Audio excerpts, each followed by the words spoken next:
Okay, great. Hopefully, you can hear me there. Let me just, yeah, right. Hey, JR, good to see you. Let's begin with an audio track. It might be playing through the microphone, so it might sound a bit, I don't know. If it sounds funky, I'll stop it early. So give people a bit of a chance to get in here. Hey, Timothy. How do I do this? Right, okay. It's about 3 minutes long, 3.5 minutes long.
Okie dokie. Let's get that off here. And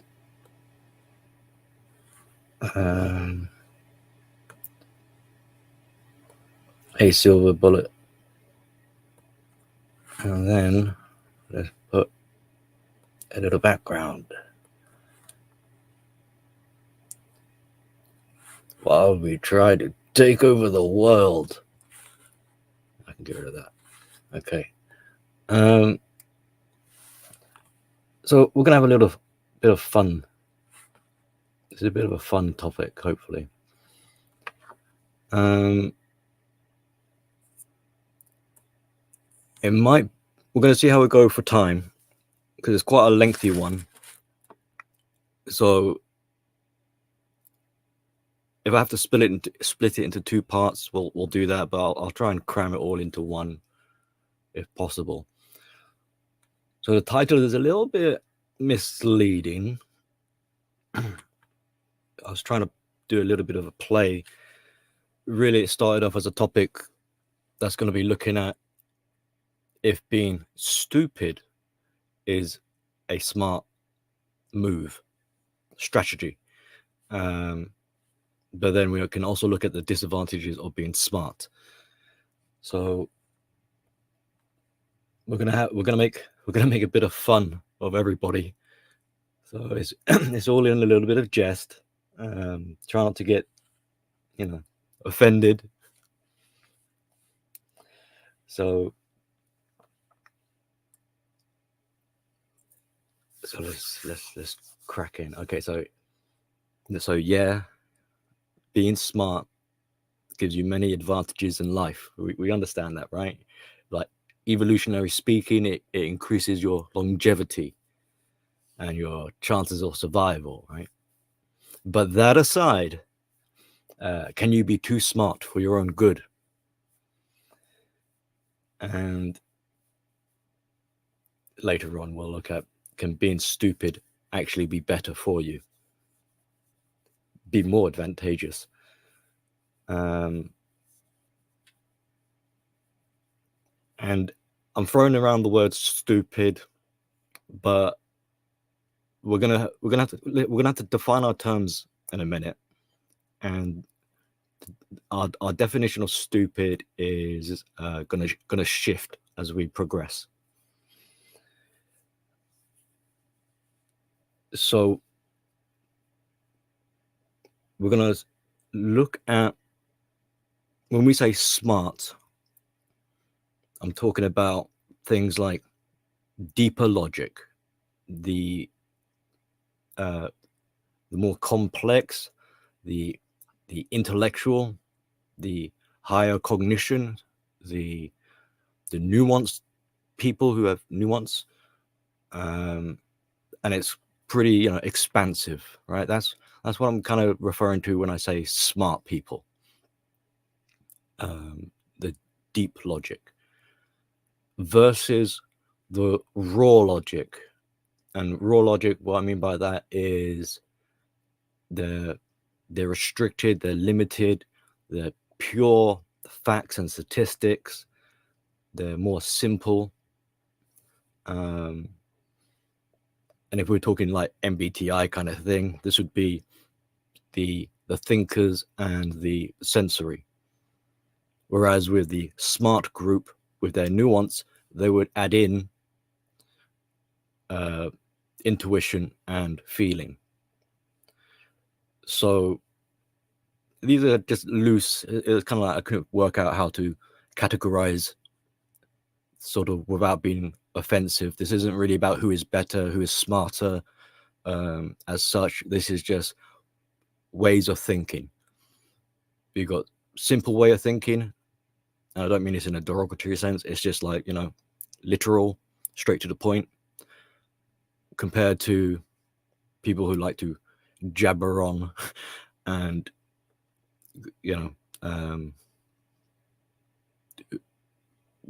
like know-it-alls, and they go off and talk at length. So those two aren't actually what I'm considering the stupid class. So we've got three groups of people here we're talking about. So without really discussing the smart people, the intellectuals, we're going to look at the benefits of why we might want to use raw logic, use facts, why we want to keep it simple. What's the benefit of just getting on with things? So it can be helpful, this approach, when, for example, you might be indecisive, or you're short on time, or you don't want the trouble of having to use extra brain power and throwing in things like, or factoring things like emotion into it. Emotions can be a liability. and perhaps maybe you're irresponsible with them, or emotionally illiterate, or you don't value them, you don't understand them. They're not things you can get your hands on easily. So they're a bit vague and abstract, and that abstraction comes from like intuition as well. But in disregarding these emotions, logic will also become a liability, because without this counterbalance, it's you're just working with facts, not really any context. But that might be fine. Keeps things clearer. So for fuller awareness and weighed out decisions, we need to add in that nuance. What matters comes from our values, that's the emotions, and you combine this with the abstract, the intuition. And together, it can help guide us to build better understanding and then to make better interpretations. But these aren't logic-based. They're used alongside logic, which makes it deeper logic. And without exercising these inferior functions, they can and will cause problems of their own.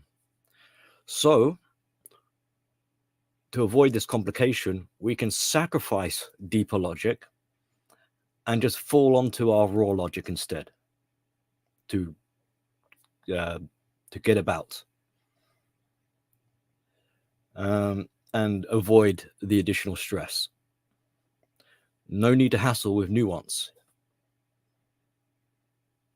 And so essentially that's what we're kind of looking at here, really, is the configuration or lack of configuration we use as tools to get by. One is not better than the other, and they each have their pros and cons and suited applications. There's a time and place for raw logic, and there's a time and place for more depth and energy allocation for that. So as a little summary there, if you want to have deeper logic that is effective, you're going to have to use some emotions and nuance. If you don't want to do that, then you don't get to delve into deeper logic or knowledge. And this will, unfortunately, kind of make you appear cold, robotic, and like a calculator without any humanity. But if you're not bothered by that, then raw logic wins. There's nothing wrong. And maybe you don't want to deal with people who aren't really understanding of the feelings of nuance and things like that. There's no point being intellectual if you're talking to people who are operating purely on raw logic. Sorry, I'm a little bit cold today, so I sound like I'm shivering a little bit. Now, no one is going to be pure raw logic. Everyone's going to have a bit of both. So, but I want to illustrate the extreme examples of if you were able to isolate raw logic on its own. So essentially you're like a robot, and the intellectuals put them separately, so that we can compare and contrast a lot more.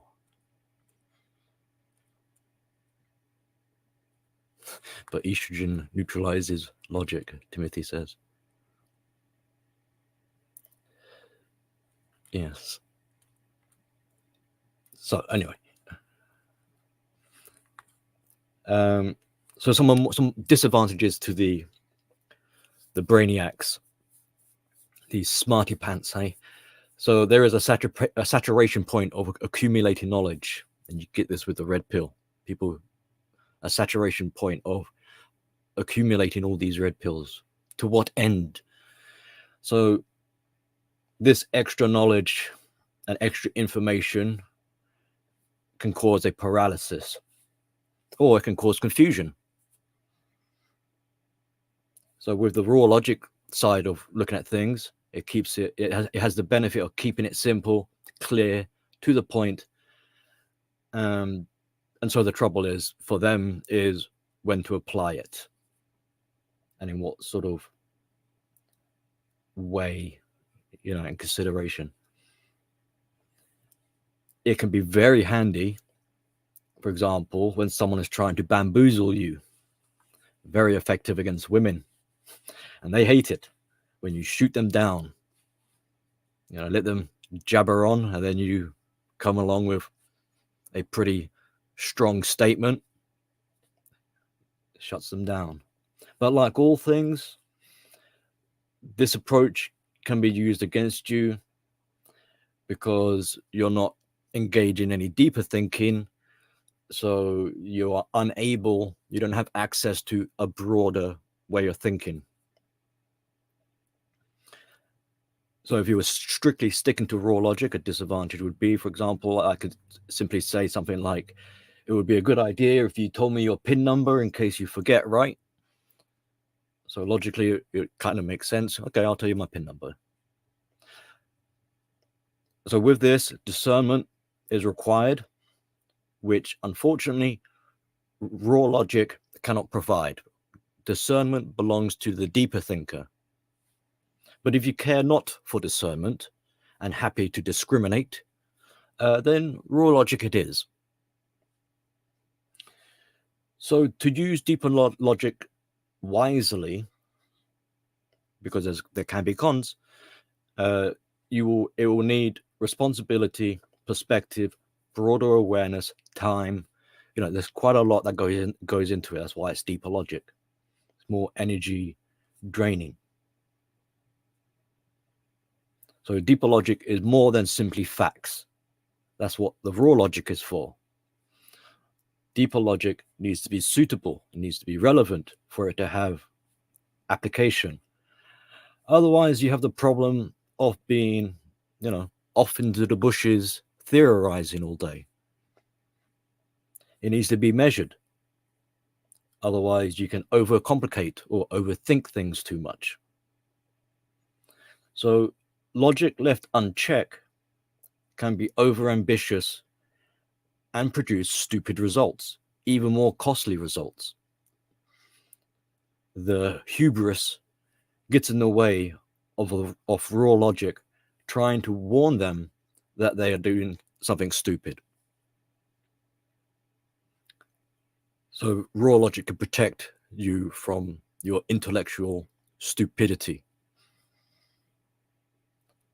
Like, try to imagine using your reasoning powers to argue with a crocodile.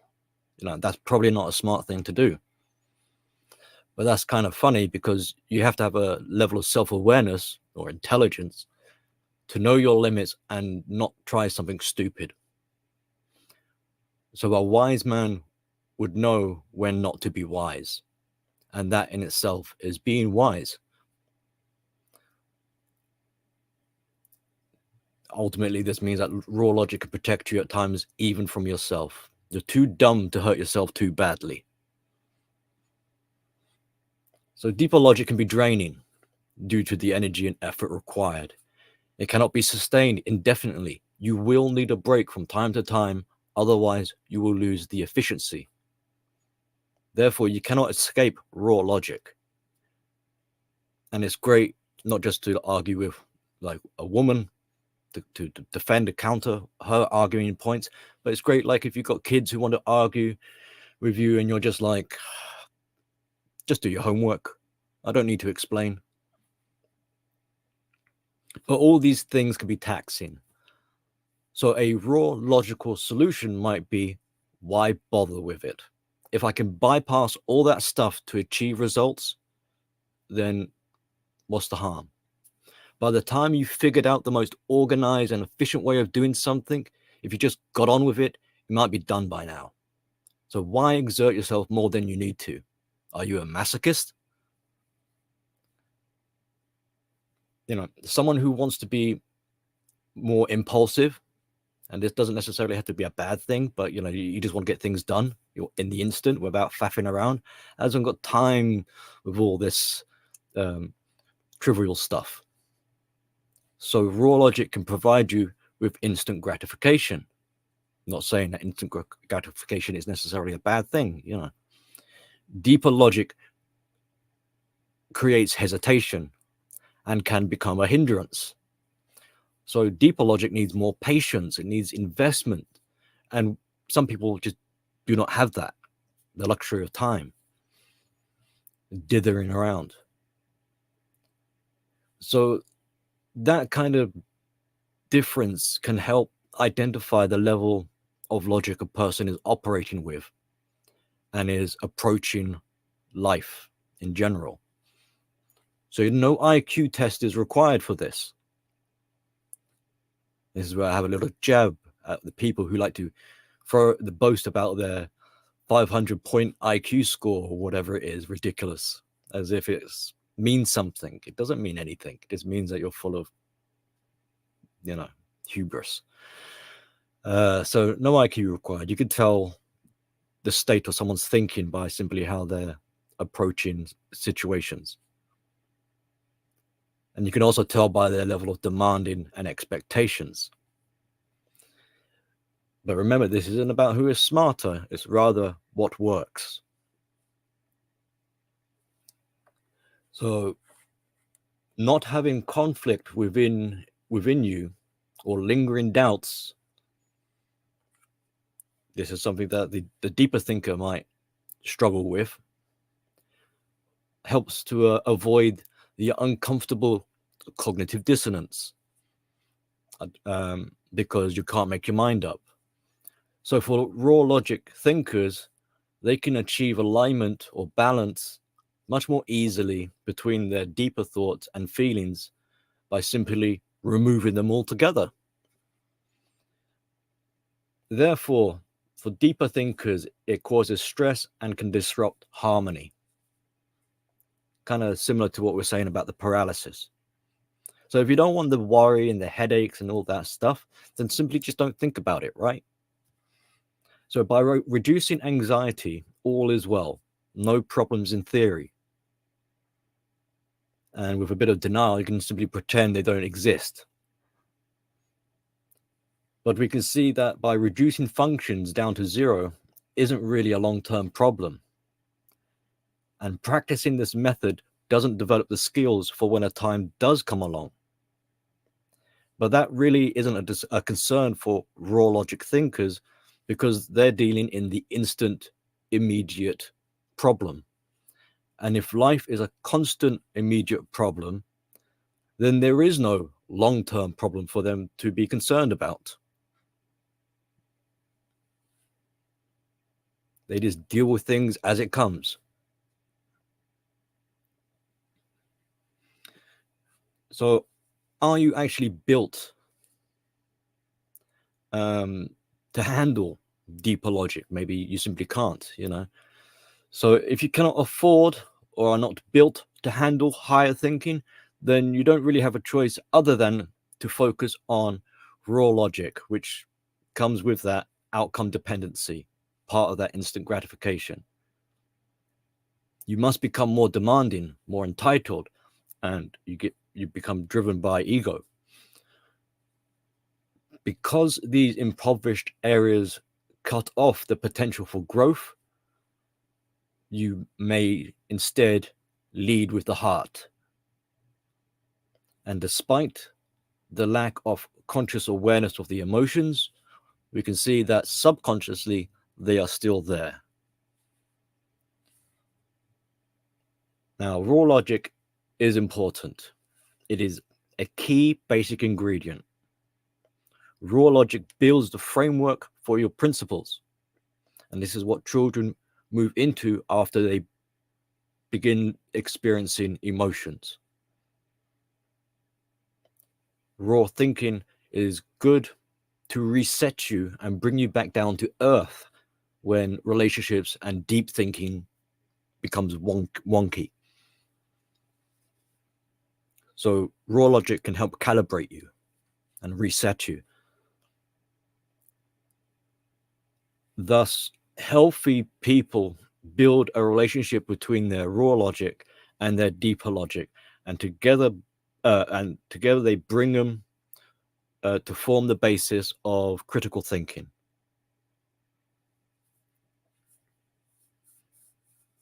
But if you can only have one or the other, you're going to you're going to stick with raw logic.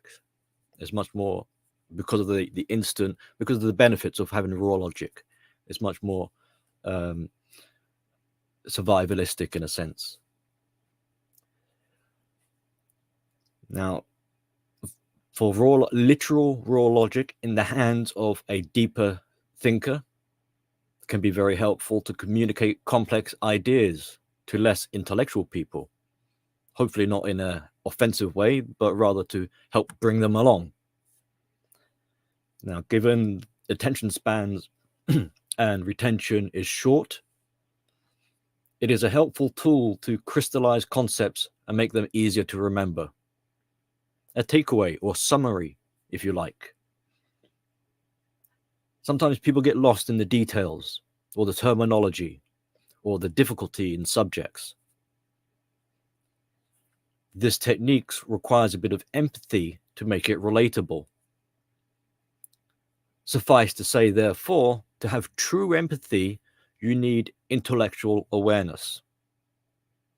So that's not something raw logic is built to handle. Because for true empathy, that is emotional empathy. You see how the emotion part belongs to deeper thinkers. And the raw logic thinker is removing emotion. So they've got a cognitive understanding of empathy, but not an emotional understanding. They don't really need to care for other people's feelings. They're just sticking to the facts. So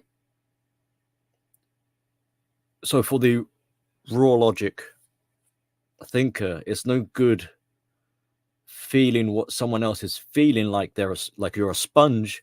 You need to have understanding to go with it. This means that likely people low in intelligence, the raw thinker, the expanded knowledge, no offense sort of thing, people who are lower in intelligence are also likely to be low in empathy. And the more deceitful types may tell you they have way too much empathy, as if to suggest they also have high intelligence whilst they're being virtuous. But this might be because they're looking towards their raw understanding of what they would have as cognitive empathy and confusing it with emotional empathy. And in turn, they may like to think of themselves and truly believe that they are the most compassionate and caring of people, whilst not noticing how hypocritical they are. And there are plenty of examples of that. We'll cover that sort of point in more detail later on. But if you honestly don't care about people's feelings, or care for other people's, and you're not trying to deceive them, then raw logic can work well for you. It allows you to be more selfish without having the guilt. After all, you're just like the robot. You got directives, and you've got very distinct boundaries. So there's no point me getting upset with you unless I'm expecting you to be more human. And ironically, that is a raw logic statement to make. So I was like, who's being the robot now, eh, Billy? Besides, no one really likes a smarty pants. Society shames you for being smart, you nerd. Consequently, the deeper thinker, feeling the emotional shame, maybe because they don't have a good, although they're an intellectual thinker, they don't have a good grasp on emotional understanding. So this is where it kind of fails them. So consequently, they may lower themselves in order to have friends who will accept them as a fellow crab in the bucket, so to speak. And there's a point in Good Will Hunting, the movie, where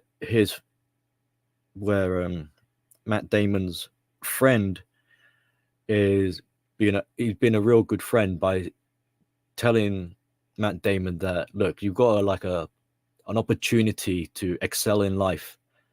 Matt Damon doesn't want to take the opportunity because he worries that he'll lose his friends. And his friend is like, I'll be insulted if you stay here with us.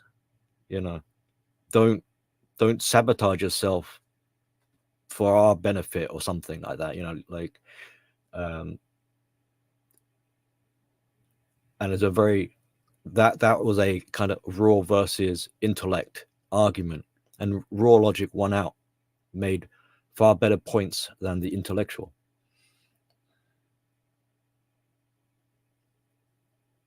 And for me personally, I always took offense when people would tell me I think too much, as if it's a bad thing.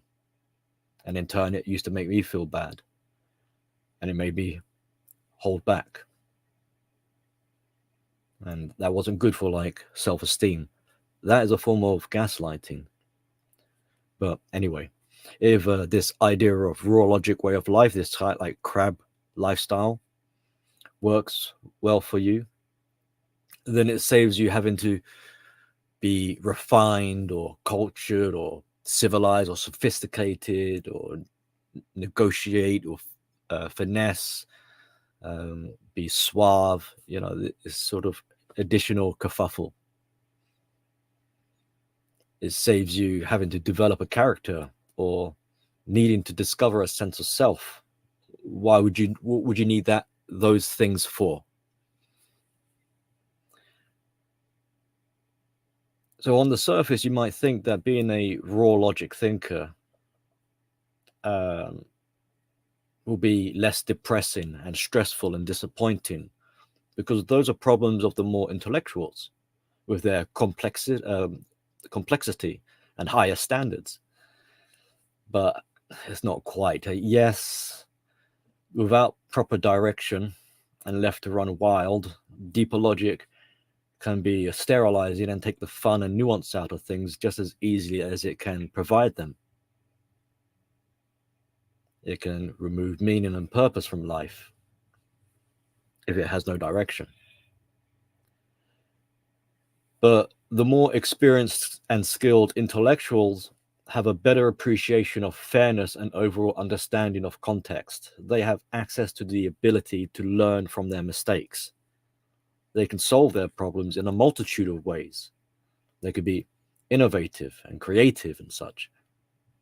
So they have more tools at their disposal to cope with life in general.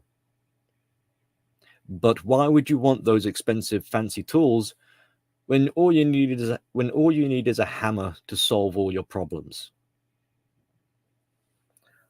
So raw logic will say with its arrogant conviction, like, I can't be beat and fuck you. Like, you can't really argue with that. But this brings up an interesting point in the differences in pain perception. It means that intellectuals experience a piercing pain in a particular area. They have a particular problem and it causes them a piercing pain. So they get cut deep. Whilst the raw thinker experience a more diffused pain spread out over a larger area.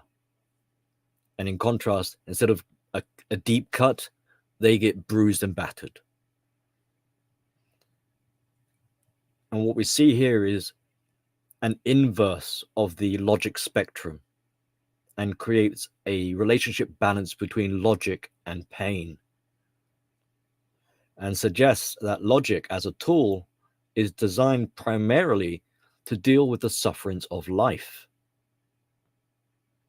So gauging how someone copes with their pain can tell you about their intellect and can assist in determining how best to help them. Now, what I've just said there about this relationship between pain and intelligence, this is gold information. If you want to help someone, you need to understand how are they using their brain. So the problem with raw logic, well, it can be very limiting in a way. Both can be very limiting, but as as as we're seeing, that raw logic keeping things simple and uncluttered with stuff gives them a narrow perspective. So this is, it's limiting. And the trouble with this, though, so despite believing the benefit of limiting in such a way is it creates a sense of comfortability, because you know your landscape. You're not in the unknown territory. So it can create a sense of security. And, you don't have to deal with the bewildering hassle of deeper logic. But the problem with this is that you cannot enjoy the fullness of life with this narrow perspective.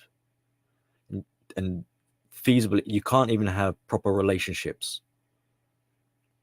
If you want to have those things and more, you'll need the nuance provided by deeper logic.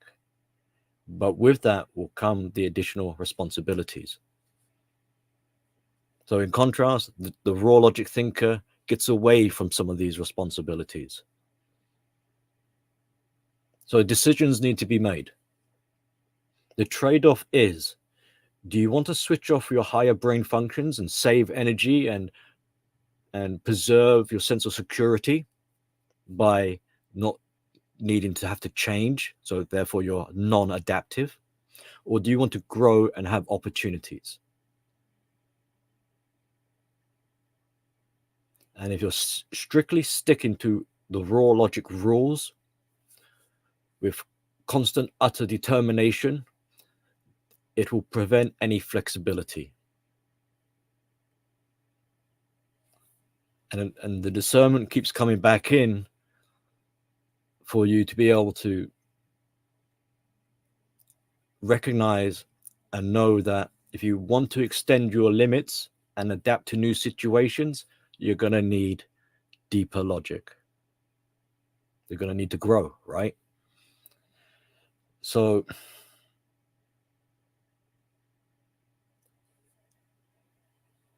and we were covering how raw logic is very beneficial and it's a key ingredient. It's good stuff. It shouldn't be shunned and looked down upon. It works in tandem with your deeper logic. But both can be unhealthy. So we'll look quickly at unhealthy raw logic. And an easy way of learning a lesson from this is how a narcissist comes to their delusions, usually in a crude black or white fashion. Their reasoning becomes distorted in its extremes. So this means raw logic on its own doesn't really give you an accurate depiction of reality, even though it helps in anchoring you in reality. It keeps you grounded. It keeps you anchored to attached to reality, but it's a sliver, and as a result, you don't really get the full spectrum from deeper thinking. So you run the risk of distorted viewpoints and biases a lot more.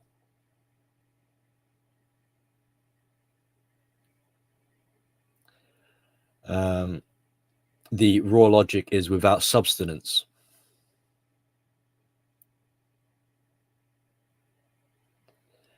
But with the narcissist who also wants the relief from deliberating doubt,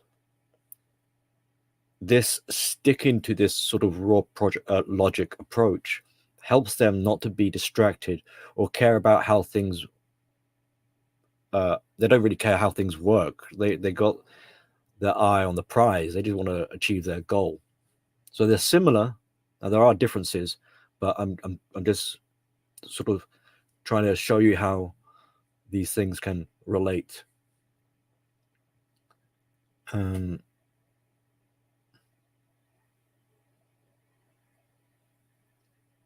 Now, for the narcissist, they don't see reality is linked with logic and truth. So these things are toxic for the narcissist. So that's a differentiation between a raw logic thinker. They're not trying to circumvent reality or avoid truth. So the narcissist, what they end up doing is they turn logic in on itself to control it rather than turn to it for assistance. And in this way by controlling logic, they in turn control reality, because logic is reality, is truth. Logic is tied to reality. And if the narcissist can control reality, they don't really need to have to navigate through it.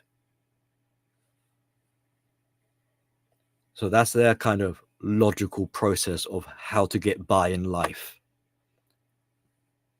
For legit thinkers, both the raw and the intellectual, they turn to information to guide them and help them navigate life.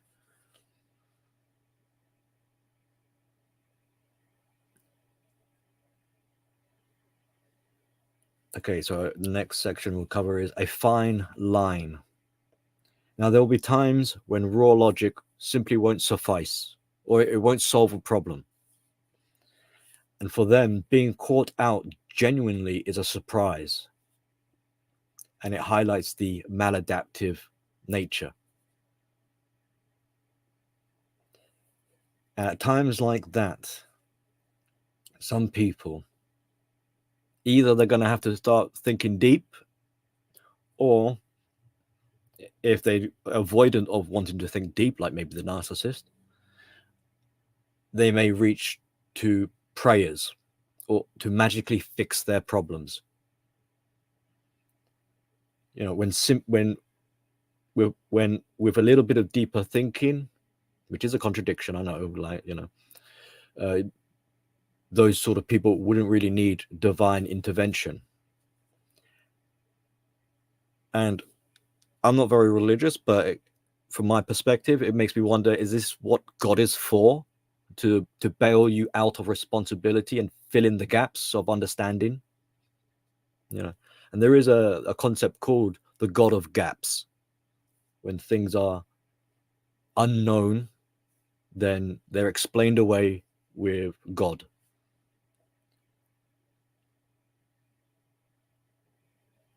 And then there's another alternative defense, which is for raw logic thinkers and the narcissist as well. Unfortunately, they share, which is to be more emotionally defensive. And they may say things like, I follow my heart, or, you know, I try and portray myself as more sort of like virtuous, but the tie-in is that it's like, don't blame my brain. I was just following my heart. So thereby they can shift the responsibility, landing on them. It's like, aha, I cannot be blamed because I wasn't using my brain. You know. And here with the reduction in capability, not wanting to shift upwards into deeper logic, or not able to, the raw logic thinker is susceptible to begin to elicit narcissistic styles to aid them with defending their survival, unfortunately.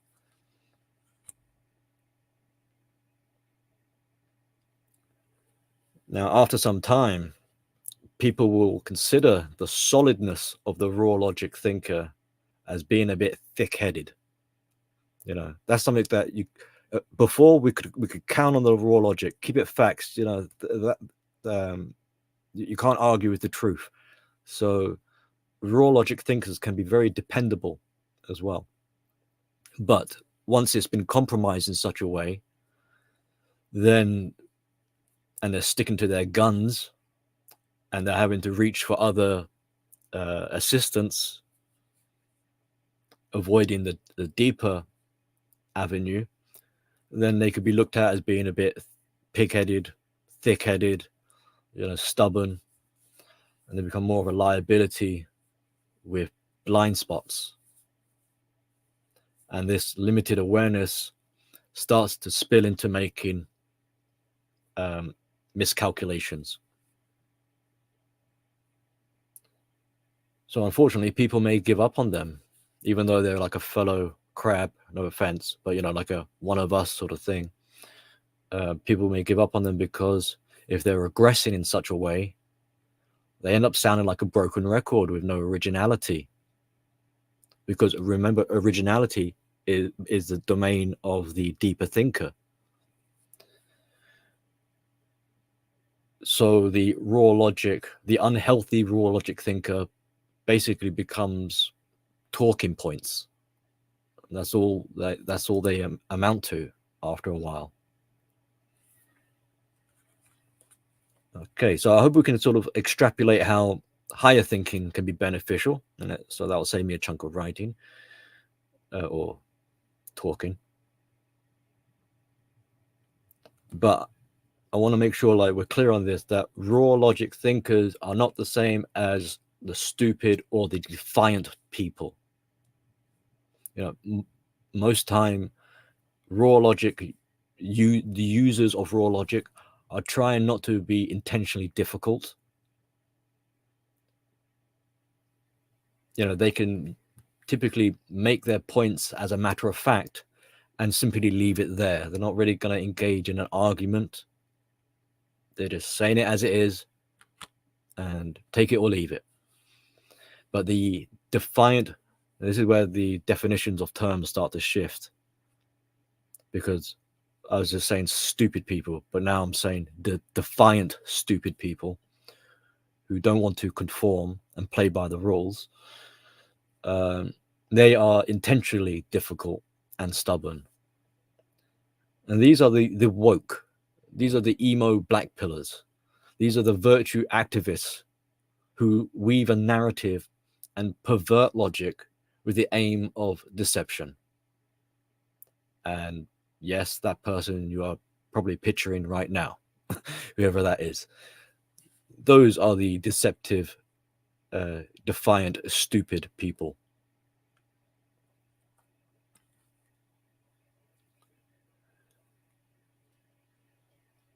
But even then, this label of stupid is a misleading name, because they are not as stupid as it seems. And what it will come all down to is mastery comes from knowing what is best given the circumstances. Just like the pills. When is it good to be a blue pillar? When is it good to be a red pillar? When is it good to be a black pillar? Really, you want to have all these pills and know how to use them and when to use them. Are all your eggs in one basket? If they are, you've got a bit of a problem.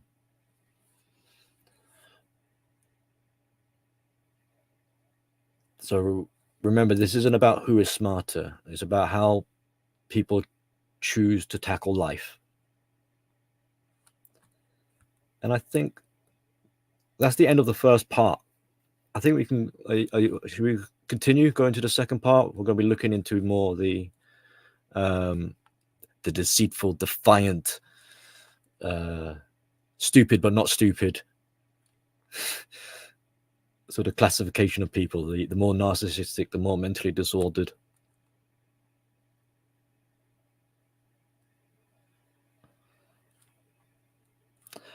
Yeah, so, okay, I'll have a quick look at the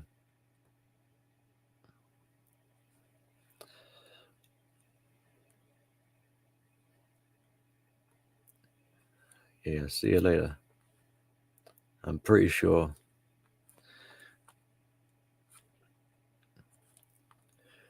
All right. So we'll continue. There's not much in the second part. So again, the definition starts to shift because it's like, gee, like it's hard to categorize them. So the stupid, who really are the deceitful, intellectually defiant freeloaders, is probably a more accurate portrayal.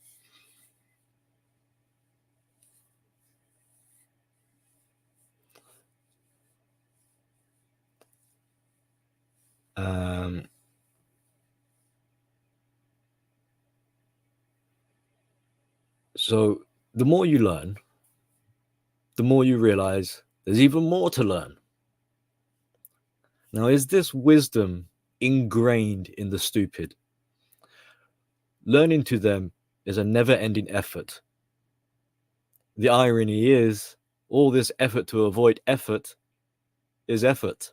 It's a paradox. It doesn't get them anywhere. And so humans are a contradiction. And I thought this is a kind of fun thing to say here. So for smart people, it is the simplicity within its complexity that brings them peace. But for the stupid people, it is the complexity of their simplicity that brings them chaos. And this is why they struggle. So to us, we perceive it as if they are stupid. Why? Because they can be discombobulated. They could be eccentric. They could be strange. They could be abnormal. They require gymnastics. They're inconsistent. You know, it doesn't sort of make sense to us. So there are several clues that kind of lead us to think that this person is either nuts or they're stupid. It's puzzling how a person can think in a fanatical way that they do. And it can leave us lost for words. So we say stupid because it's not compatible with reality, no matter how cute it is. Right? But are they actually stupid? Okay, so it is denial and refusal that prevents growth, leaving them stunted and limited. Pretty much stupid as a byproduct. With the philosophy being, I decided to get out of my own way by incapacitating myself and remove my own brain. With logic now no obstacle, I am unstoppable. Try arguing with that. You know. Now, if they were truly stupid, then by sheer probability, they would actually do the right or correct thing occasionally, you know, by accident. We don't see that. What we see is spitefulness, an attitude problem, and con artistry. And also, if they were truly stupid, they would probably already be dead by now, having done something truly stupid. So as a disclaimer, and no offense again, I don't, you know, I'm just couldn't be bothered. See, I'm being lazy. I couldn't be bothered thinking of a polite way of saying it, but truly stupid people can't help it. You know, so we can be understanding and not place high expectations on them. And so these are the stupid I'm referring to are the ones who wear it as a mask, who hide behind, who abuse the idea of the truly stupid, who really need genuine assistance. You know, there's no fault of their own. And these aren't the same. It's not quite the same as learned helplessness, but learned helplessness can also be used as a veil, if need be, to avoid detection. these deceitful types are far from being helpless. They are very proactive and virtuous, if you notice. So they're not really stupid, and they don't really struggle with learned helplessness. That's part of the mask. So they're not as stupid as they seem. It's what we're seeing is a different form of intelligence, and it's beyond our normal understanding, because our normal understanding is anchored in reality. So it's almost like we're seeing an alien form of intelligence, or an AI form of intelligence, and we just don't recognize it. We're not used to it. So their smarts, their intelligence is in avoidance, and they are very clever at it. They know exactly how to avoid accountability, how to weasel, how to gaslight, how to deflect, how to blame shift, how to project. These tactics are not stupid.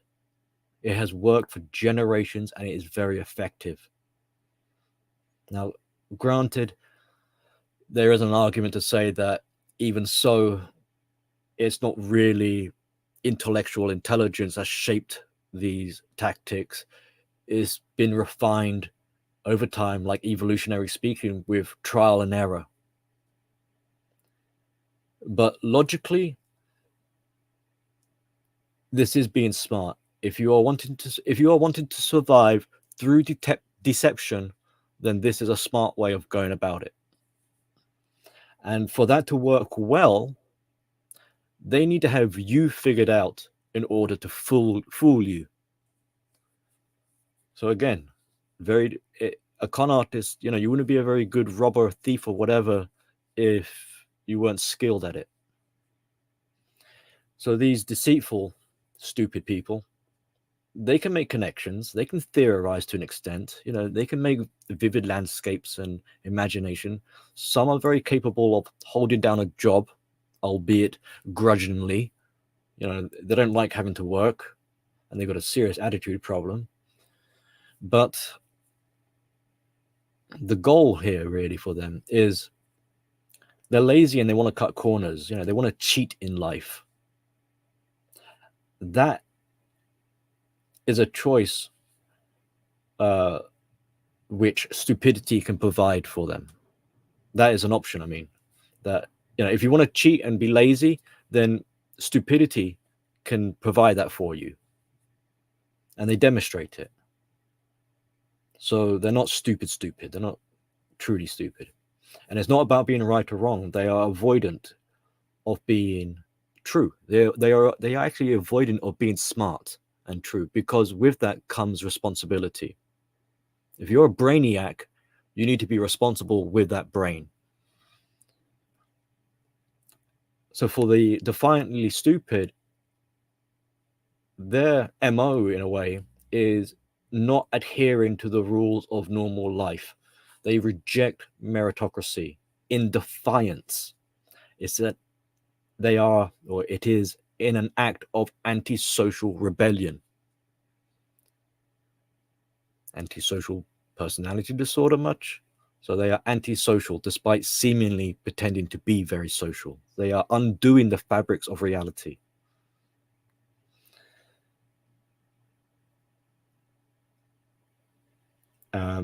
But they reject social integration. They reject toeing the line. They reject meritocracy. They're defiant. This also includes empathy, morals, boundaries, and rules. They also reject those because these are considered as constraints, and they limit their dominance. So with their form of intelligence, they know how to cherry pick that out. They reap the rewards of the smart people, and any of the consequences, like the responsibilities that go with that, they omit and leave it for you to deal with. And so we see how they can use your empathy against you. They can use your morals against you. They can use your meritocracy against you.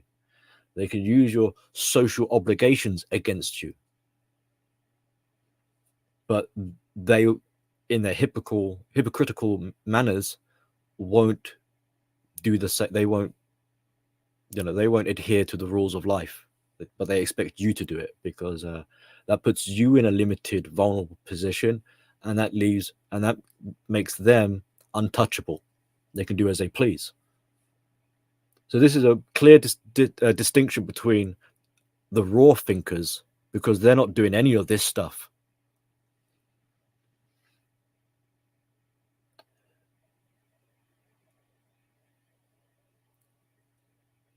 And what they're trying to do, this is what I call the exchange. They're trying to swap places.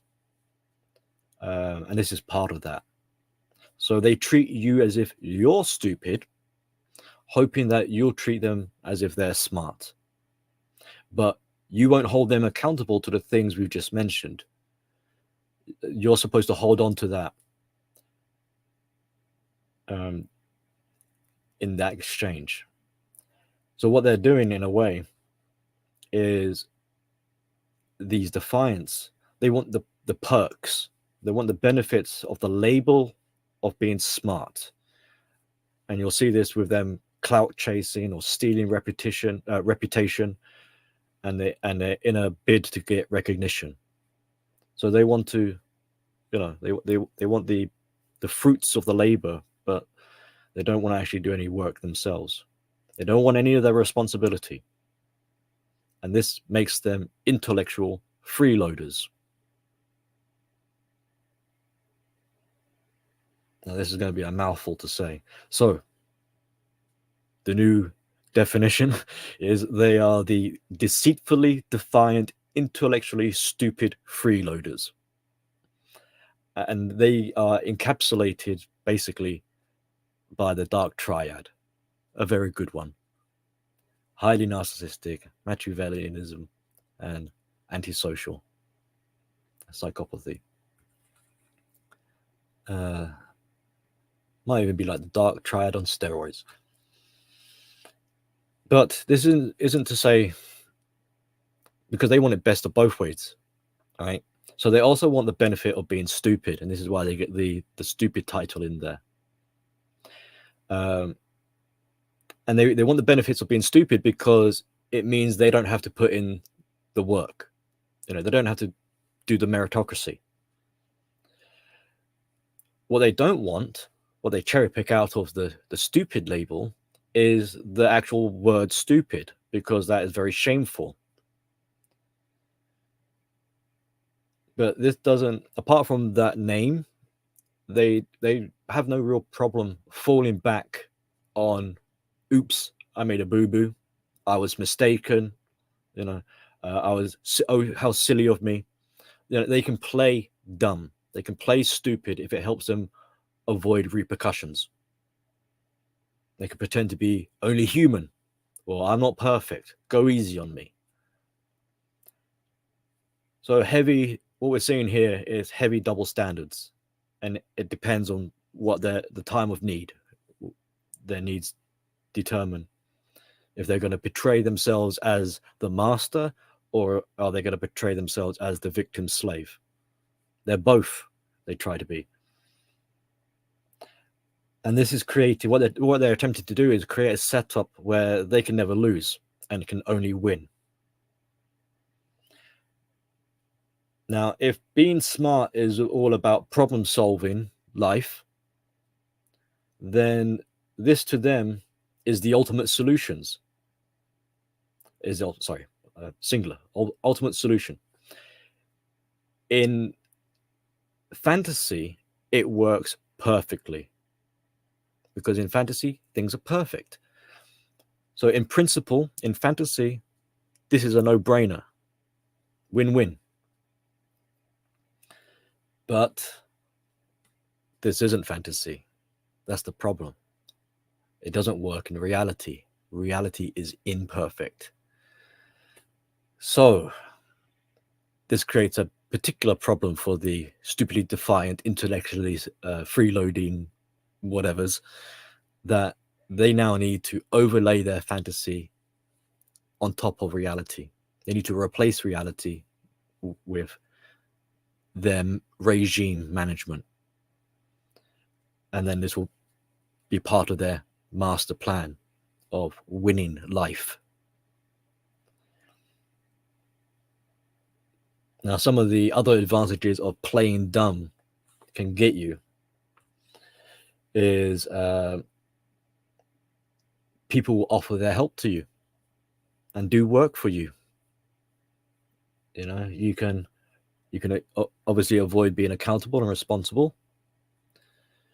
You can play the role of sort of appearing like a bit like a child, kind of like the help and assistance. You need a bit of looking after.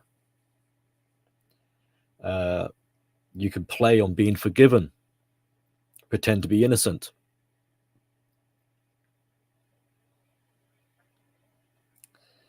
And if you're also playing dumb, people will like to open up to you. So you might be lucky to get insider information,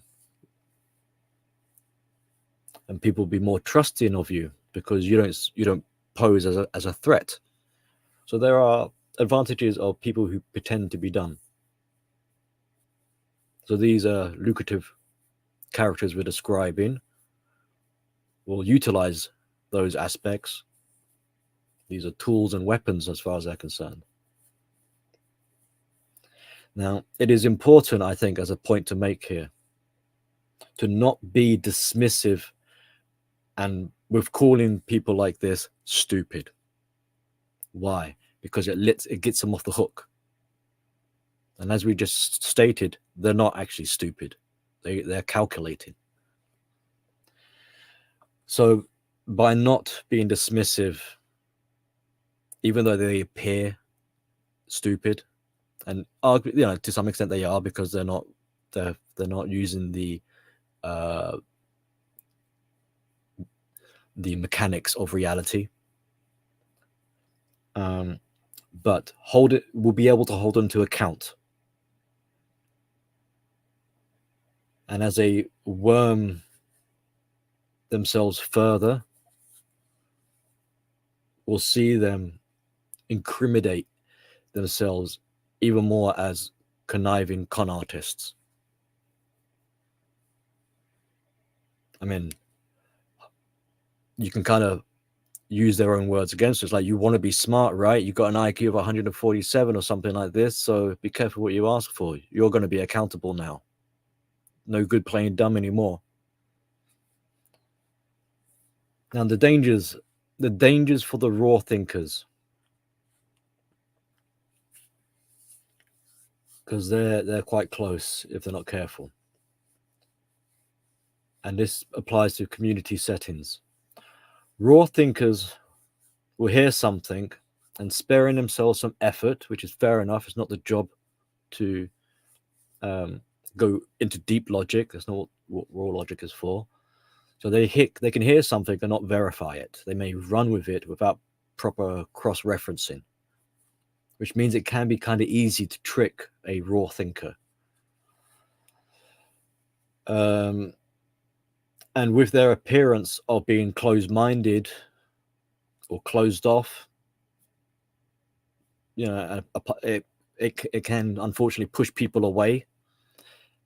That makes them even more vulnerable. And so the raw thinker could end up holding on to false beliefs or false information. That doesn't mean that the deeper thinker is exempt. They can still have this problem as well, but they have other tools to help verify and confirm.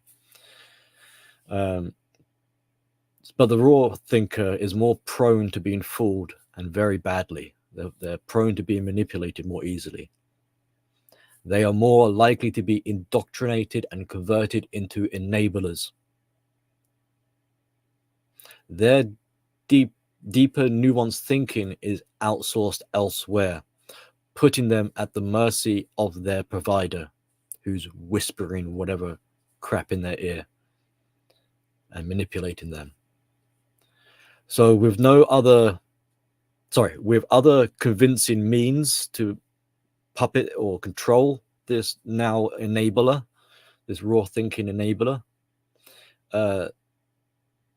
they can be turned into a cult member of whatever organization because not only have they outsourced their deeper, nuanced thinking, but their identity and their self-esteem is also outsourced.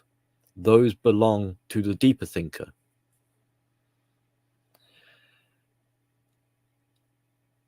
And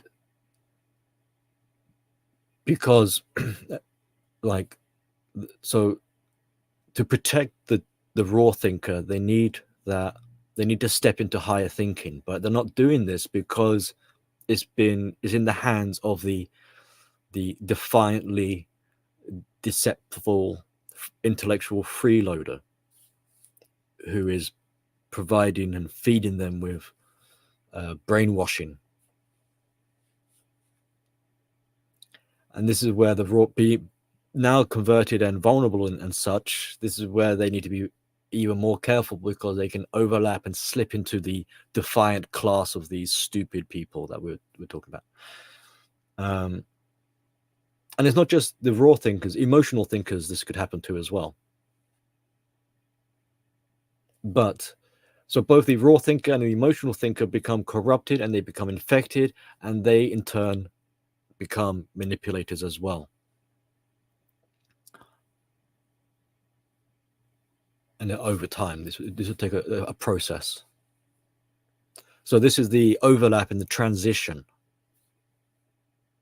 And what's taking place is a merging into a codependency relationship where the enabler and the abuser work together in order to tackle the problems of the world. And so the raw thinking enabled person with no independent thinking of their own, like we said before, they're like a broken record. Well, now they become a bit more of like a parrot. Research is just a regurgitation and is claimed as their own work. There's no real checking. It's just confirmation bias. But additionally, citing someone else's research can help dissolve them of responsibility should they need to evade and flip-flop. So they can start to adopt this double standard where in the beginning they can claim it as their own work, but once it's been debunked and they've been exposed and embarrassed by it, they can be like, oh, don't believe me, so-and-so said it, I got it from someone else. So they cannot see that they've basically just been admitting to parroting and spreading misinformation. And they foolishly think it allows them free speech to say whatever they want without any consequence. And this is mainly the stupid defiants that will be saying this sort of free speech, just running in their mouth without thinking. But one of the consequences are, like, primarily, if lucky, people will catch on that they're a fool and stupidly defiant, and they fail. So the con artistry falls flat because it's so fanatical and extreme and just bonkers that even if you wanted to try and believe it, you would have detached from reality. However, if they can gain enough supporters, mostly other raw thinkers or emotional thinkers, and they can normalize this, it makes it more acceptable. You can see how it can continue. And if you can't beat them, you bring them down to your level. So this means that the intellectuals, the more complex, higher thinkers, can also be at a disadvantage because they're stuck with these parameters and they have empathy that becomes hijacked if not careful. So no one is immune. And higher cognition, as we said before, it gets exhausted, etc. It's draining. It can fail. Life throws a spanner in the works.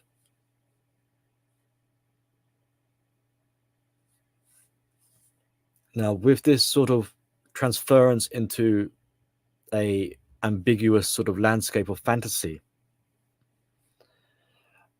new parameters are formed automatically. But this is another contradiction, because this is a landscape of the unstable. There is no defined conclusion.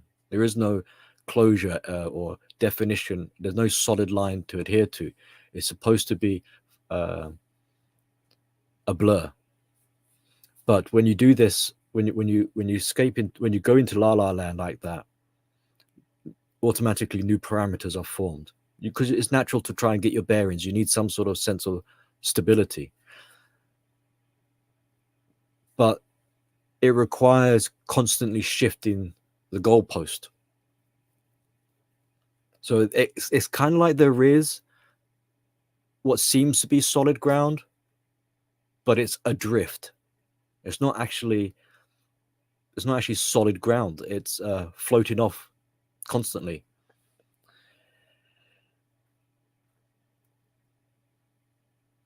Which means that the raw logic thinker, over time, we kind of said this already, they become more like the stupidly defiant. They become inconsistent and unreliable, unstable, full of contradictions and double standards. Integrity is compromised, and you can't work with them even if you tried.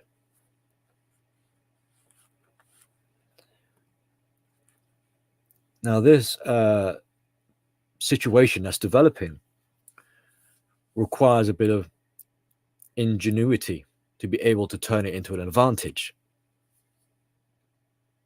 Now, where raw logic can normally avoid lengthy debates by sticking to simplicity, and they are not out to pervert the truth or tell lies, the defiantly stupid focuses more on bending the wider spectrum of truth. Thus, they appear to have deeper insight and they self-reflect. This is one of the veils of trying to appear intelligent.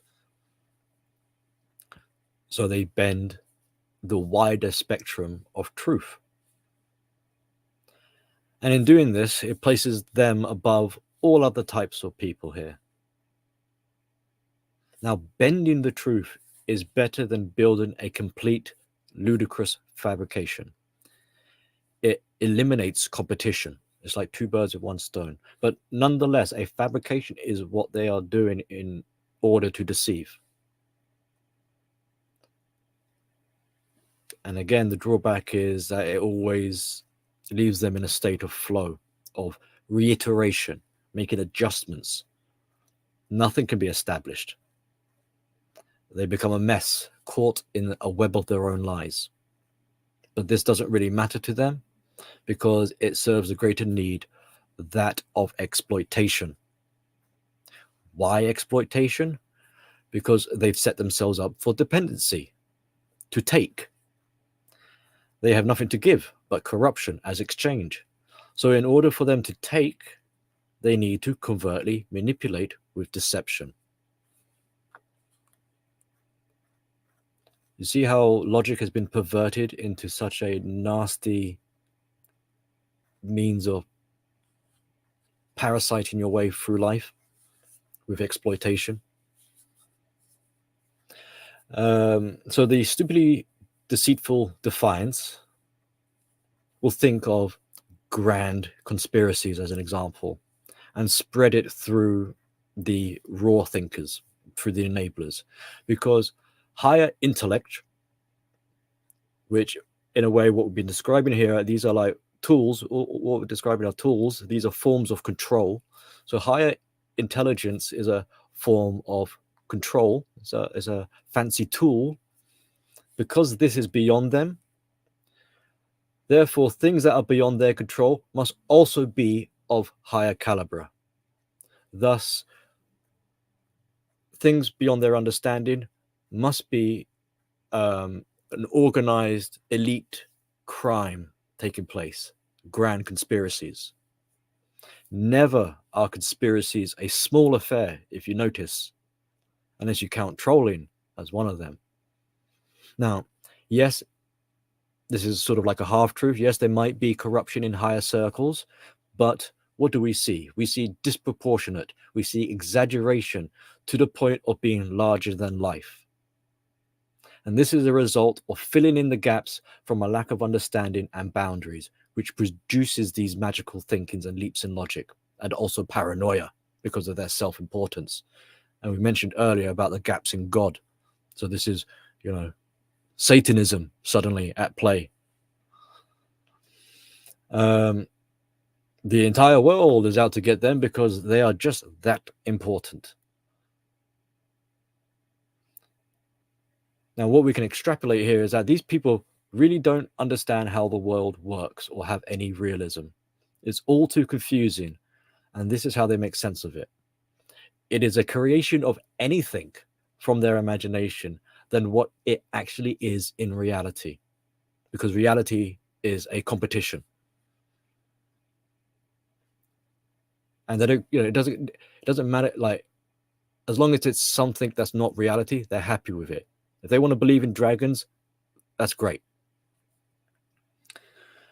And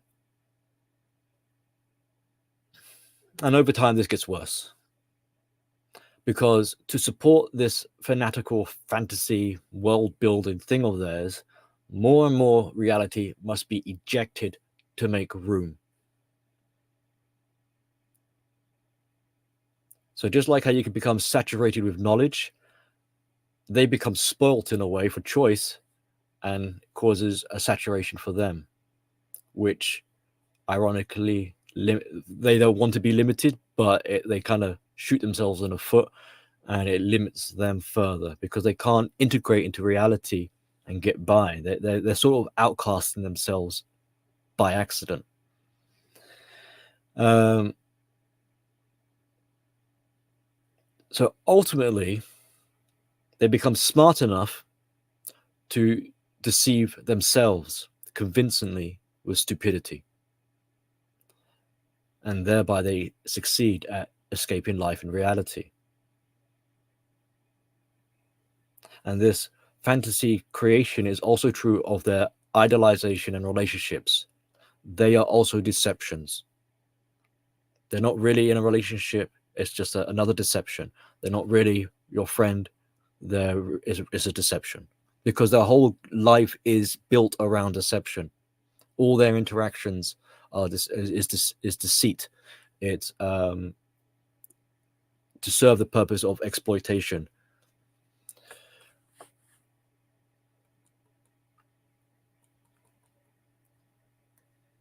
Now, as we can see, we've stepped far away from logic, and we've entered into the realm of fear, where the stupidly divine earned the name of being called stupid. It will make perfect sense if you deliberately make yourself stupid to understand. Do you feel dumb yet? I'll say that again. It will make perfect sense if you deliberately make yourself stupid to understand.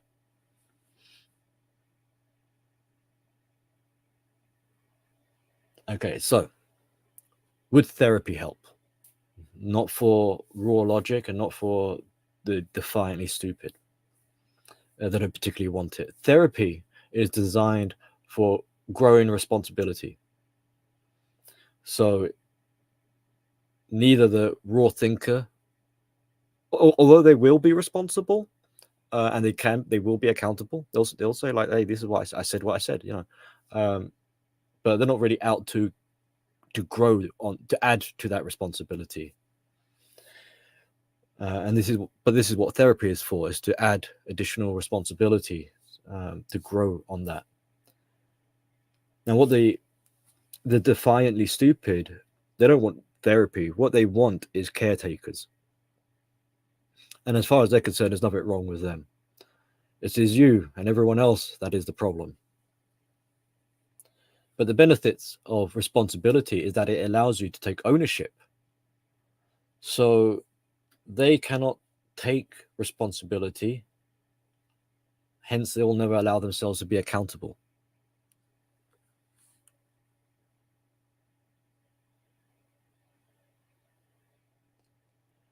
A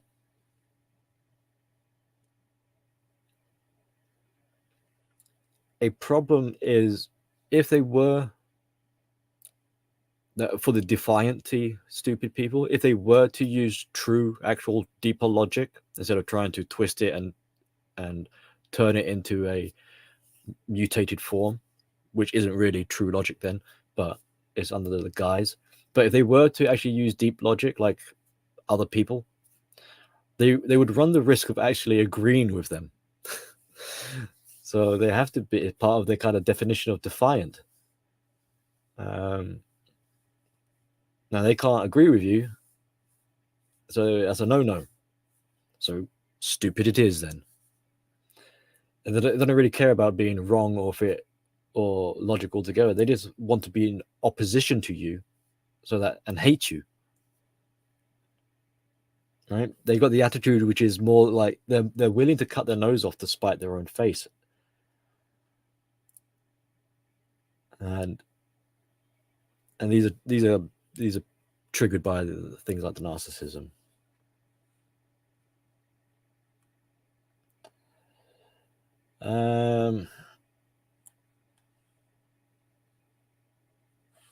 Okay. I've got a paragraph here which really I should have merged into one of the earlier ones. Okay, so the deceitfully defiant, they like to bend the facts, right? So going back to that point. In this way, not only is it a perversion, but truth itself becomes contaminated. It's a smear campaign on truth itself to discredit its validity.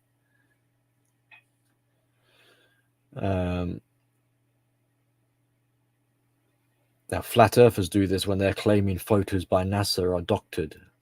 The claim being that now we can't trust any photos of space at all. And the only people we're allowed to trust is the person who is being deceitfully defiant. They have placed themselves as the authoritarian. So these assassinations on truth, not just people, are the basis of qualifying their arguments. They must be underhanded, as attacking directly doesn't hold up to scrutiny. Now, they may claim the same defense that you're attacking their character, calling them out.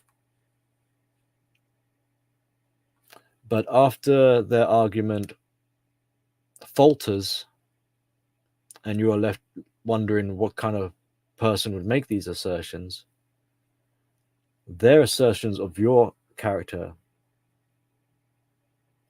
are hollow name-calling and absurdities.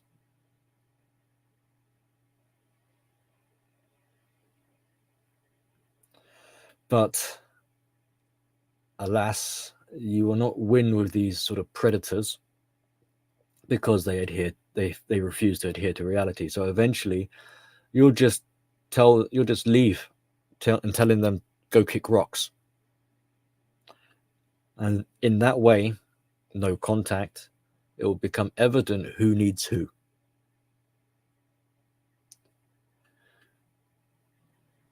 I got another.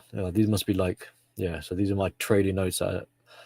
So going back to the point about how they're not actually stupid, right? So when they're under pressure, you will see the gears rapidly turning while they reconfigure themselves. So not only are they not really stupid, they are actually not slow either. Indeed, the speed is probably faster than people who are considered smart, because cerebral thinking is more wiring and more brain matter to get through. It requires conscious filtering, more effort. But with the deceitfully defiant people, their logic is shortcut. It's instinctual. It's rapid. It's reflexive. They answer before even consciously being aware of answering or what they're doing. Hence, they don't know when to shut their fucking mouth. And so this is akin to the AI computation. It might be able to outclass or match higher intelligence, but it cannot outperform it. Sorry. It might not be able to outclass or match higher intelligence, but it can outperform in quantity and conviction. So verbal diarrhea and believing its rainbows. So there's no shortage of stupidity. Toe to toe in a slug match, stupidity will win. A smart person would give in trying to shift an immovable object because it's so stubborn. But a war with tactical precision, or if it's a war of tactical precision, then a smart person could win and would win, expending less ammunition. All they would need is a well-placed shot, and the stupid ammo dump would spark a chain reaction, causing an implosion. Otherwise known as sort of self-destruct. And sometimes the idiot bloody shoots themselves and triggers the event.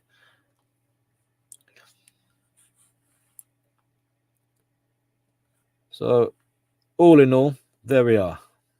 We got through it all. What do you think?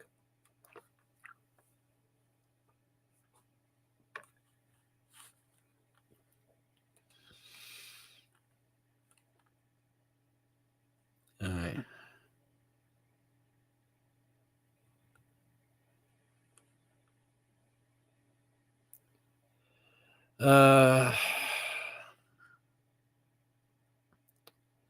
I'm pretty sure I know who you are, Elephant.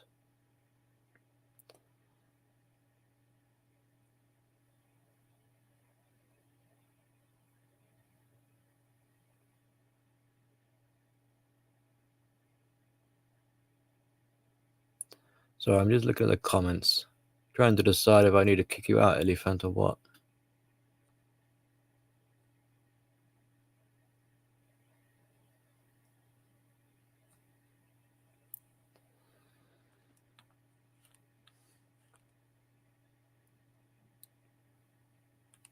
Well, in any case.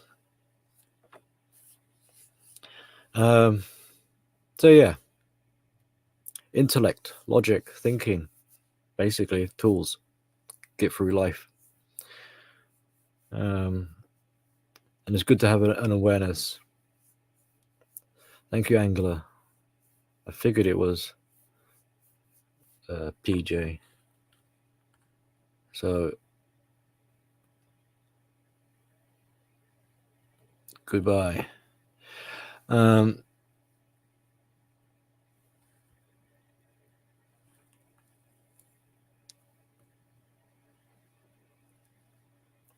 Okay. So what did you think of that? Was it helpful? Was it kind of confusing? Geez. But yeah, the intellectually defiantly stupid freeloaders. There's quite a few of them out there.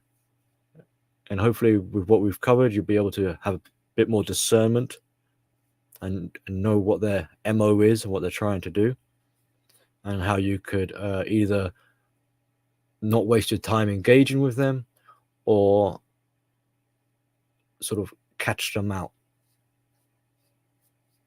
because they're not original, and they're trying to bamboozle you and such. So it's good. It is important to use your raw logic and combine it with some deeper logic. Exercise these things. Have some balance going on.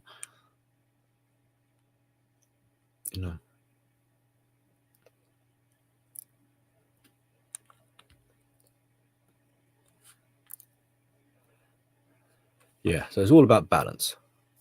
And obviously, sometimes too much intellect can cause you problems, because you're indecisive. You can't make your mind up. It causes you stress. So know when to give your brain a bit of a rest. Some people have trouble going to sleep because they're thinking too much. Well, that's one of the problems of being a thinker. So that's the time when you say to yourself, brain, we're going to bed now. Stop thinking. Bit of raw logic to look out for you. And oh, by the way, and Pinky in the Brain. Yeah. I don't know, seem to be appropriate. How to take over, how to get through, how to control the world in a way. That's what we're sort of talking about. Look at Brain. I don't know if you've seen the cartoon. If you haven't seen the cartoon, it's a fun cartoon. Brain is the short one there on the right. Brain is supposed to be the intellect, but come on, they're just mice. Have they taken over the world? No.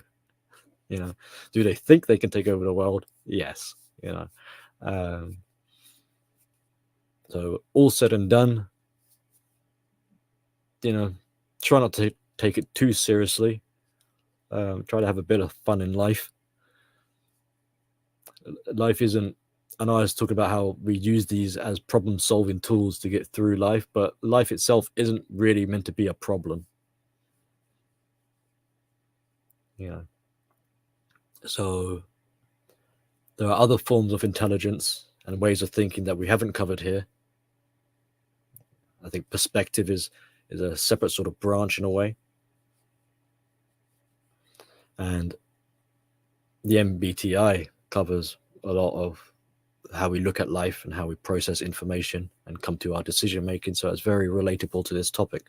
And by no means was I aiming to, this isn't like a definitive, comprehensive article we've covered. I'm sure it's a lot bigger topic of exploration. We're just having a bit of fun. So thank you all for coming and listening. Shout outs to those I haven't shouted out. So Angler, MGTOW Mindset, A Freebird, Silver Bullet, MGTOW Outlaw, JR, MGTOW Phoenix, did I say Silver Bullet, Timothy Solcol, JR, yeah, you guys, you know who you are. All right. Have a good evening. Take care. Talk to you again soon. Good night.